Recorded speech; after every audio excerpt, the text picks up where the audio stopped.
नमस्कार मित्रांनो. आज तुम्हाला चालताना गुडघ्यात दुखतंय का? सकाळी उठल्यावर हातपाय कडक होतात का?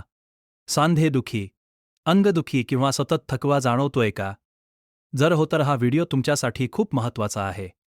जो कारण आज आपण जाणून घेणार आहोत दुखण्यामागची खरी कारणं घरगुती उपाय योग्य व्यायाम आणि कधी डॉक्टरांकडे जायचं. व्हिडिओ शेवटपर्यंत नक्की पहा.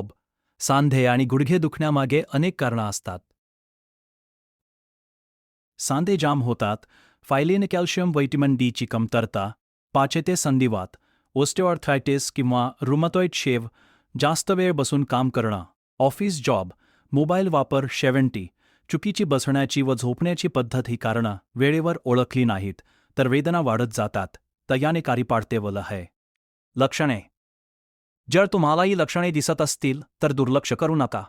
बहत सकाळी उठल्यावर सांधे कडक होणे, सांधी कडम पाणे, गरम पाणे, जुध, गुडघ्यात दुखणे, गुडघ्यातून आवाज येणे, पहत हातपाय सुन्न होणे, पहत सतत अंगदुखी व थकवा, कधी सूज येणे ही लक्षणे शरीर आपल्याला इशारा देत असतात.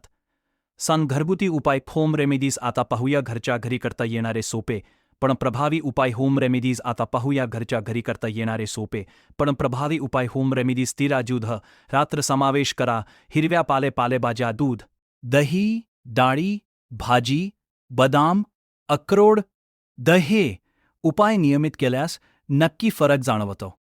व्यायाम व जीवनशैली. Exercise and lifestyle. मित्रांनो, वेदनापासून सुटका हवी असेल तर हालचाल गरजेची आहे. वेदना रोज 6 मिनिटे चालणं, हलकं स्ट्रॅचिंग, योगासने.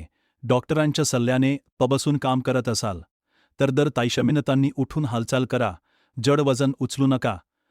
अचानक धावणं टाळा. वेदना असताना चुकीचा व्यायाम करू नका. डॉक्टर कधी भेटावे. Plus outro. जर वेदना खूप जास्त असतील, औषध. जर वेदना खूप जास्त जो चालणं कठीण नका करा